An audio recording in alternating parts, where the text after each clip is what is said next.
We touch these together. Oh, look at that, the truck starts. So, yeah. All right, so weird day. My wife's vet truck, which is a 2021, so, pretty new, decided that it's not going to start. The battery's good, everything comes on, but nothing is engaging the starter now. Yesterday in the garage, I smelled some pretty unique electrical smell stuff, like someone let the smoke out. And I looked all over the place, opened the hood of the truck, on the side I could get to with the garage door closed, didn't smell anything. And so, I thought, well, whatever it is, it's going to get worse and definitely reveal itself in the garage somewhere. Well, it turned out it was her truck. So I really wanted to get this lawnmower adapted to a V8 carburetor thing installed today, but unfortunately, toss, we're not doing that today. We're going to be doing some electrical troubleshooting, so fun. I'd like to get this thing done too. I did all my cut to length plug wires. They look all nice and good in there, and we're real close to firing that thing off, but instead we're over here today. So this is a 2021 F250, has about 13,000 miles on it. And my wife is an ambulatory veterinarian, so it's got this vet box on it. Now I'm pretty sure this is where, ow, you son of a gun. Pretty sure this is where everything went awry with this vehicle. So we come all the way over here. Now we have our nice electrical smell again. And Ford thought it was advantageous to put a fuse panel up where water and slop and we live out in the backwoods, where all that's going to sling up and sit right on top of this fuse panel. Now it does have a cover, but it was installed very poorly. As you can see, I'm assuming they tagged an ignition lead into all this wiring for the vet box.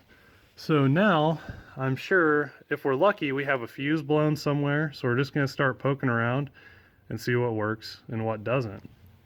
So we got our multimeter negative lead on the negative cable, our multimeter itself set to voltage, and we're just going to probe around and see what's what, and then we're going to turn our key on and see if basically the things that aren't on would then be on, and then we'll look at what never came on as far as power going through the fuse, and we'll pull those out, and hopefully I find the burned one. I could pull each of these individually, but since Ford, in their infinite wisdom, full of pretengineers, decided to set this in a very difficult, precarious area to get to, that would just be very difficult to do all that. So hopefully we reveal something. All right, so kind of what I'm looking for to find a bum fuse is I'm just probing one side of the fuse itself, seeing what voltage we have. Okay, we're at 12 volts, which, by the way, that confirms that the battery is definitely good. And then we'll probe the other side of the fuse, and again we see 12 volts. Now if I probe one side of the fuse and I see voltage, and the other side of the fuse and I don't see voltage, it means that the connection in between is foobar, and that, that's our bad fuse. And hopefully it's something like that and not something worse, because usually electrical smells do not come with blown fuses. That comes with fried circuitry, which is a bad thing. All right, so now we'll turn the ignition on, and just to show you, not doing a thing. But you saw that we have 12 volts up there, so all that's good.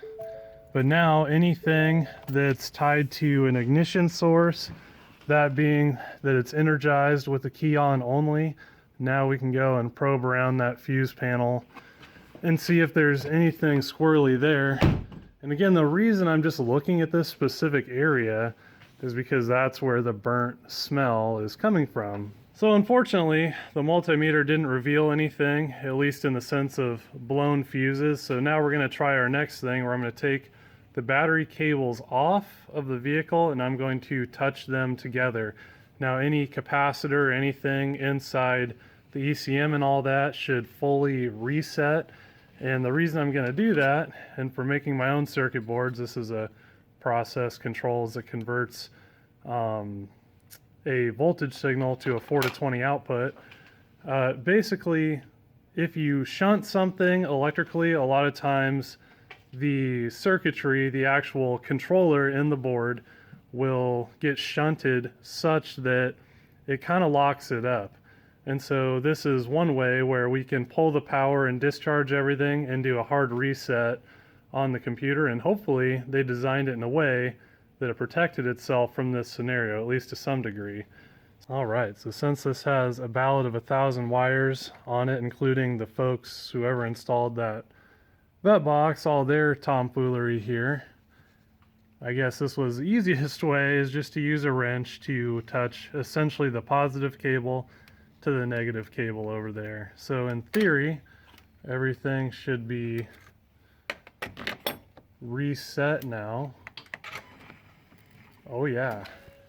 It's actually a pretty bad idea to not have the battery cables tight on a fuel injected vehicle, because if you lose power, you know, unexpectedly, it can also damage electrical. So here we go. Cross your fingers. We're going to try and turn it over. Oh, and the big nothing.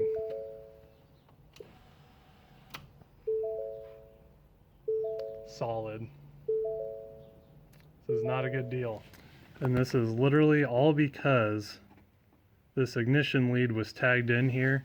Now, electrically, that wasn't the issue, but when I got to looking around, I could tell they didn't get that fuse panel cover back on here.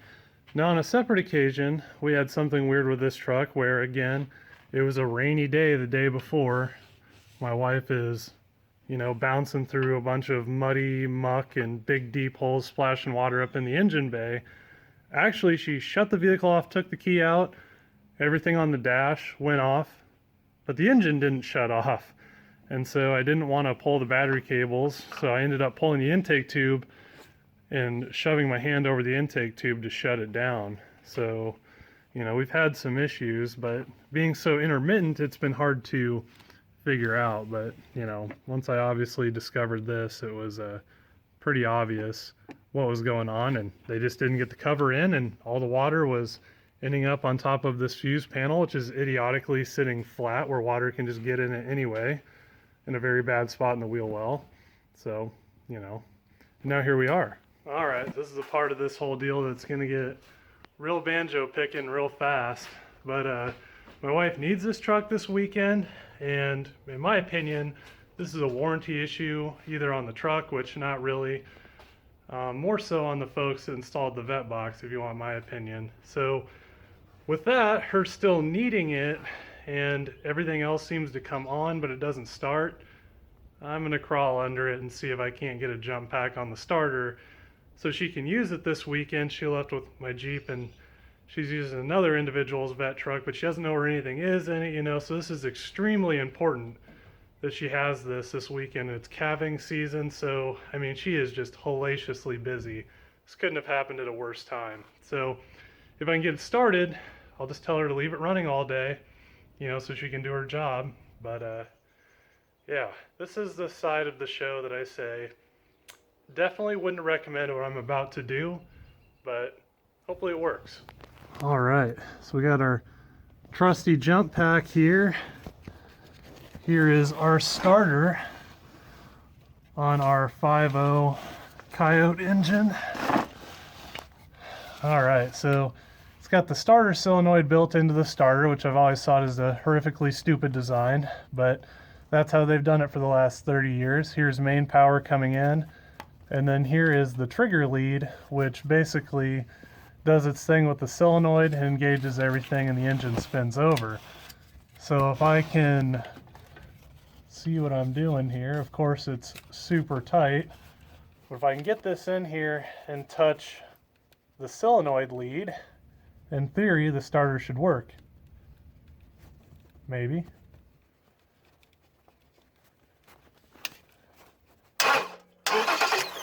There we go. Okay, so it looks like we can do that. So I'll put the key in run mode and see if she'll start. All right, so if there's not anything else wrong with the vehicle except for the starter circuit, or maybe this will shunt everything back into working, not sure. I was kind of hopeful hitting the starter might fix it, but it didn't. But right now, with the key and run, normally after the vehicle started, it would, just keep running. So if we can get the starter to roll over, hopefully it can just keep itself on. Probably not, but one can only hope. All right.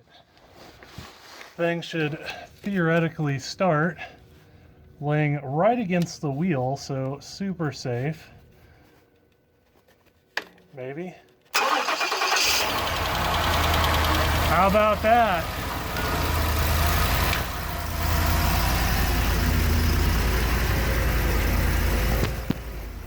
Oh man.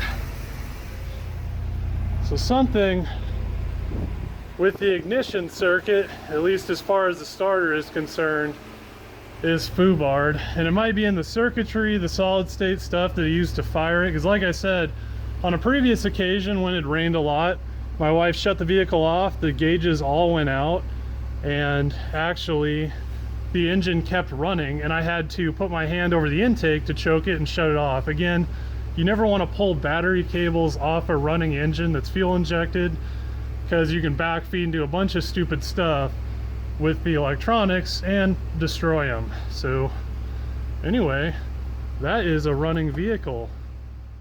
All right, you thought we were done with this video, but we're not. So I did some Google Foo just to try and figure out what's going on. And, I was kind of looking for the starter relay. There should be something in the control panel that sends power down to the starter. So unfortunately, in classic form in modern vehicles, and I could be wrong, so if I am wrong, please leave a comment, because I'd like to figure this out without it sitting in a dealership for an extended period of time. But apparently that fuse panel that we were looking at earlier, the starter relay is built into it.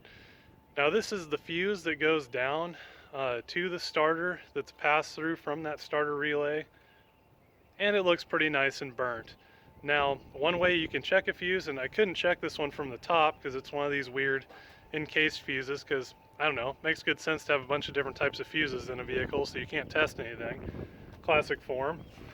But what you can do is set your multimeter to ohms right here, and then this one has a function where I can hit mode, and then it has this little sound indicator. So let me get this hooked up and I'll show you how you can test these. Now unfortunately this one is still good, which you'll hear. So it's probably that starter relay that's supposedly, as per the internet, built into that fuse panel, which is a terrible idea. But Ford Pretengineers, that's what they did. All right, so again, multimeter on ohms. It's got a mode selector. We're looking for the sound so we can hear it when it has continuity, i.e. the fuse is not blown. We should be hearing something, which we are. If it was blown, we wouldn't be hearing anything. So that's that. And like I said, it does look pretty burnt up. Granted, I've just wiped it off quite a bit with my hand. So you thought that was the end of the video, but that wasn't either. We're still here, and the part has a terrible lead time. My wife was able to use her truck and keep it running, but just to do something in the intermediate scenario so she could use it tomorrow, which I don't know if you're a mechanic or you use tools. I assume if you watch my channel you do, and you know that if you're trying to use someone else's tools or they're using your tools, you could about cut someone. It gets pretty ridiculous because you don't know where anything is. If they use your stuff, you never know where to find it. And so her having to use someone else's truck is pretty sub-ideal. If I get the key to go in the key slot here. Tweedledee, there we go. So, still has the no start condition. I was talking to my buddy Lee, and he said that it's an integrated relay module. He had a fancy word for it that I can't remember. Sorry, Lee. But he said that's a thing that Dodge does, so it wouldn't be a surprise if Ford now does it, but I came up with something, oh boy, in the intermediate that'll work until we can get this corrected. So as you saw, I put the key in the truck and put it in run mode. And now I have this white wire spliced to 12 volt and this black wire is down to the starter module.